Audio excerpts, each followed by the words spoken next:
Good morning, students. Today we'll be starting with the second part of the chapter Work and Energy.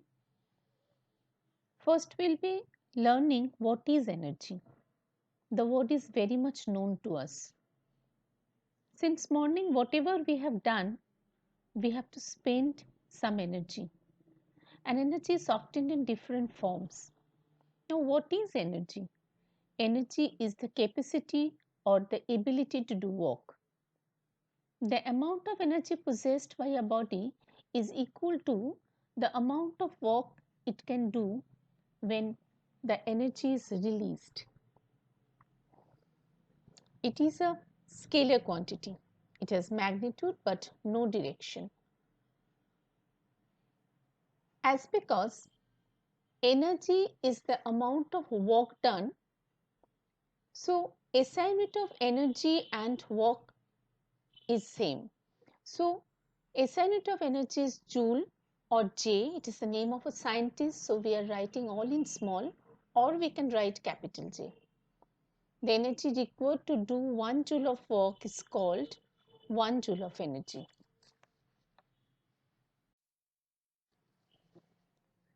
Now energy is obtained in different forms.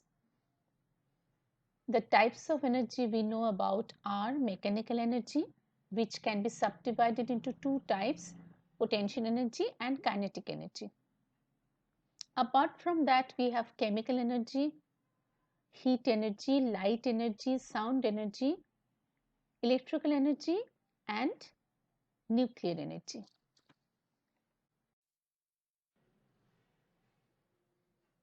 Now we will be discussing about potential energy, which is a form of mechanical energy. And as you have seen in the diagram, two figures are given. In the first figure, a hammer is beating one nail. And the second figure, a ball is rolling down from a slope. Now, the energy possessed by a body by virtue of its raised position or by virtue of its deformation in shape is known as potential energy. Potential energy is always stored in a body. Potential energy is of two types. One is gravitational potential energy and the second one is elastic potential energy. Now, in both the diagrams, we have seen that hammer is lifted at a little height from the nail. If the hammer is not lifted, it's a common experience, we know that we cannot fix the nail there. So to acquire the amount of energy which is needed to put the nail to which is needed to fix the nail on the wall, that is acquired by lifting the hammer. So whenever the hammer is lifted, because of its height, a kind of energy is stored in it. It is known as gravitational potential energy. Similarly, when the ball is lifted to a certain height, then due to its raised position, a kind of energy is stored in it. This potential energy is known as gravitational potential energy. When a brick is lying on the ground, it has no energy, so it cannot do any work. But when the same brick is lifted and kept on a rooftop, some work is done in lifting the brick against the force of gravity. What is the amount of work done?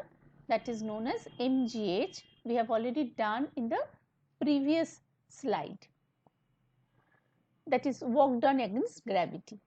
This work is stored up in the brick in the form of potential energy, because energy is never wasted, it is not destroyed. So whatever work we are doing against gravity to lift the brick, that work is stored as potential energy in the brick. This energy of the brick lying on the roof of a house is due to higher position with respect to the ground. And if this brick somehow falls down, it can harm a person. It can do some work by breaking a window pane, or even it can fall on someone's head and can injure him also. So that energy is stored in it because of its raised position. Here we have some examples of gravitational potential energy. In the first figure, we can see it is showing a kind of slope from which two people are coming down. Because of its height, they are gaining some kind of potential energy. And when they are coming down, that potential energy, stored potential energy, is converted to kinetic energy. Similarly, when a ball is raised to the rooftop of a house, it is gaining some kind of gravitational potential energy because of its height. Now we'll derive the formula for potential energy for its measurement. The potential energy of a body is due to its higher position above the earth, and it is equal to the work done by the body against gravity while moving the body to that position. So, to find out the potential energy of a body lying at a certain height, we have to find out the work done in taking the body to that height. Suppose a body of mass m is raised to a height h above the surface of the earth. The force acting on the body is gravitational pull of the earth, that is equal to mg, or weight, which acts in the downward direction. To lift the body above the surface of the earth, we have to do work against the force of gravity. So work done will be force into displacement. So we can also write work done is equal to force of gravity into vertical height. Force of gravity is nothing but weight, which is equal to mg. So potential energy is equal to m into g into h. Second kind of potential energy is elastic potential energy. The potential energy possessed by a body due to deformation in shape is called elastic potential energy. When we wind up the spring of a toy car by using a winding key, some work is done by us. This work is stored up in the spring in the form of elastic potential energy. This kind of potential energy is stored due to deformation in shape.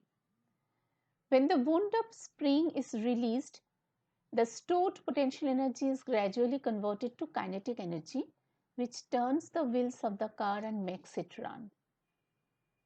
Similarly, when we stretch the rubber string of a catapult, some work is done by us.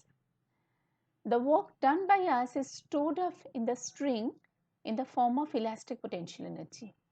When the stretched string is released, its potential energy is gradually converted to kinetic energy, which makes the stone attached to the rubber string run.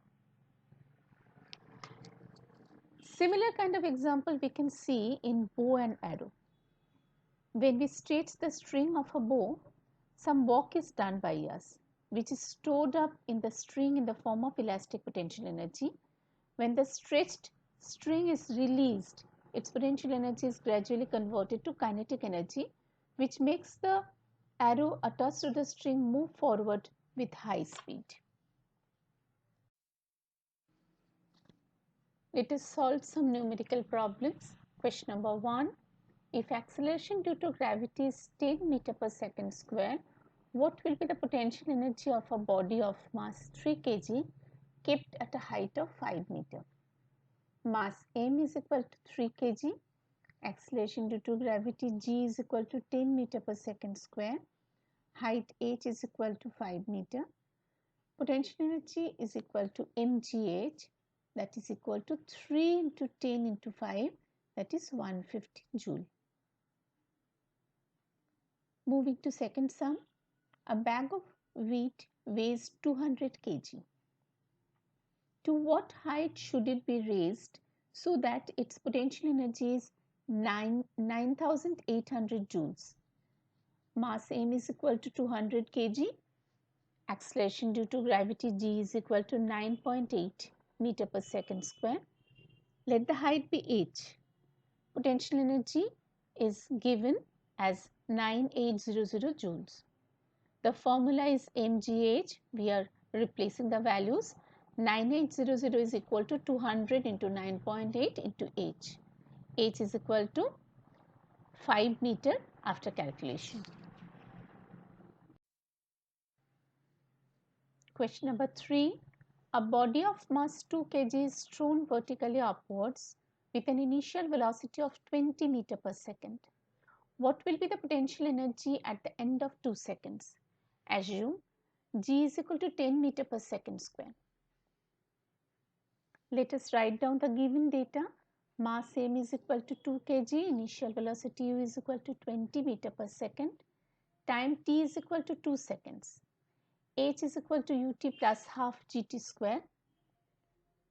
We are replacing the values 20 into 2 plus half into 10 into 2 square.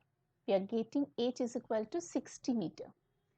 Here the height is not provided. We have to use the equation of motion of free fall to find out the height. Potential energy P is equal to mgh, that is equal to 2 into 10 into 60, that is 1200 joule. Question number 4. A man is instructed to carry a package from the base camp at B to summit A of a hill at a height of 1200 meter. The man weighs 800 Newton and the package weighs 200 Newton. First part, how much work does the man do against gravity? In the second part, they are asking what is the potential energy of the packet at A if it is assumed to be 0 at B. Height is 1200 meter, weight of man is 800 Newton, it is weight is given, not mass. Weight of box W2 is equal to 200 Newton. So total weight W is equal to W1 plus W2. That is 800 plus 200, that is 1000 Newton. So work done against gravity is equal to mgh. Mg is W, W into h. That is 1000 into 1200, 1200,000 joule. Potential energy of the packet is equal to mgh, that is equal to W2 into h. 200 into 1200, that is 2400,000 joule. I hope all of you understood the concept of both kinds of potential energy. Thank you, children.